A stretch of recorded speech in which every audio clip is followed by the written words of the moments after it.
Hello everyone, welcome you all. So अभी तक हमने मॉस्किटोज़ के बारे में देखा, उनमें कौन कौन से मॉस्किटोज़, तो एनाफ्लीस मॉस्किटो एंड दूसरा क्यूलेक्स मॉस्किटो, उसकी लाइफ साइकिल, वो सारी चीज़ें हमने कवर की। नेक्स्ट जो है वो है पाइला। ये शुगर लीफ हॉपर इसे बोलते हैं। तो इसके बारे में आज हम बहुत सारी चीज़ें, मतलब उसका जो क्लासिफिकेशन होता है, हैबिट एंड हैबिटाट और उसका लाइफ साइकिल, ये सारी चीज़ें देखने वाले हैं बहुत ही शॉर्ट पीरियड ऑफ टाइम में।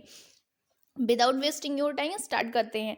सो pyrilla is a arthropod which is mostly damage और affect on sugar cane crop. जो शुगर केन क्रॉप होता है उसको मोस्टली जो होते हैं ये इंसेक्ट क्या करते हैं, ये एक तरीके से पैरासाइट होते हैं, ठीक है।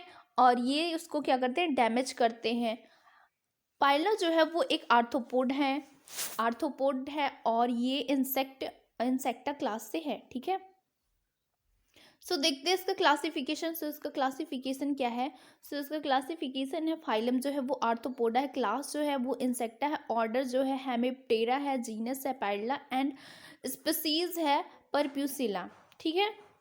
अब देखिए इसका डिस्ट्रीब्यूशन देखते हैं। सो इसका जो डिस्ट्रीब्यूशन है ये पाए कहाँ जाते हैं, तो ये पाए जाते हैं all over the India. Mostly जो इनका रेंज है वो UP, MP, Maharashtra, Sikkim and ये सारी जगहों पे। यूपी में जो मेन एरिया है वो है मेरठ, मुजफ्फरनगर एंड सहारनपुर, ठीक है। ये यहाँ पे बहुत ही ज़्यादा अमाउंट में पाए जाते हैं और ये डैमेज करते हैं किसको, शुगर केन को। नेक्स्ट जो है वो है फूड प्लांट। फूड प्लांट क्या होता है, अगर हम बात करें तो फूड प्लांट जो होता है वो मोस्टली क्या होता है, ये शुगर केन होता है। और शुगर केन का जो कुछ इस तरीके से, एक मिनट, कुछ इस तरीके से उसकी लीफ होती है।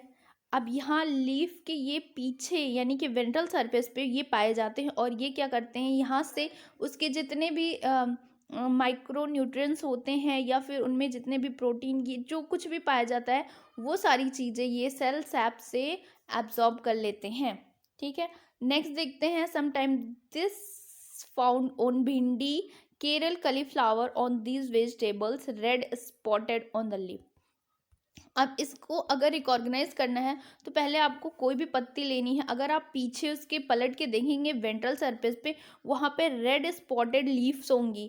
वो जहाँ पे रहते हैं वहाँ का पूरा न्यूट्रिशन यानी कि उसका जितना भी सेल सैप होता है वो सक कर जाते हैं। दैट्स वाई वो रेड कलर का एक स्पॉट बन जाता है।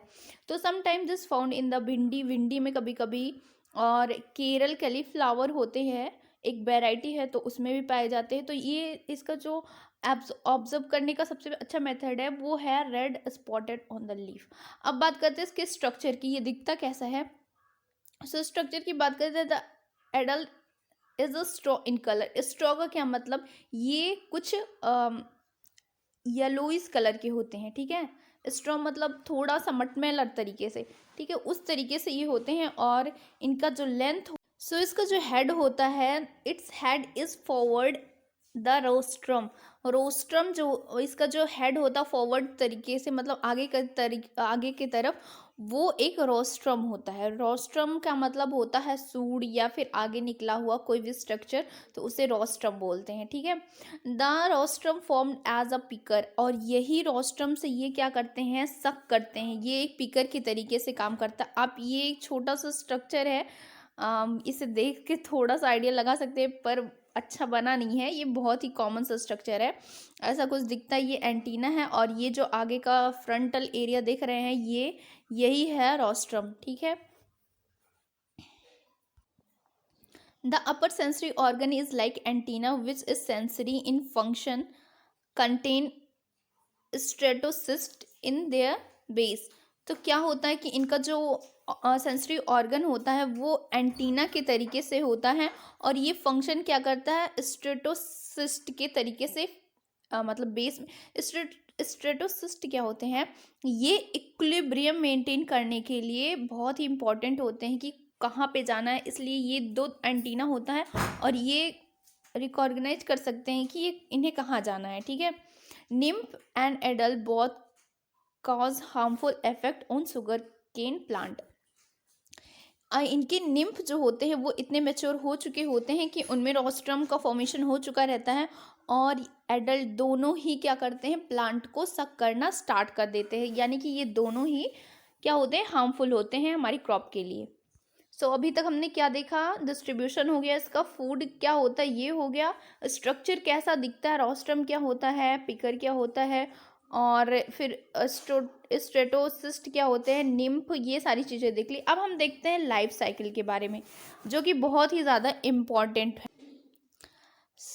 सो लाइफ साइकिल देखना स्टार्ट करते हैं। लाइफ साइकिल में क्या है, it's breed through out the year, ये पूरे साल इनकी ब्रीडिंग स्टार्ट होता है। Female lay egg on the cluster on lower side of leaf of sugarcane, मतलब शुगर केन अगर ये पत्ती है तो इसके वेंट्रल सरफेस यानी कि लोअर सरफेस पे ये यहाँ जाके ले करती हैं अपना एग, ठीक है।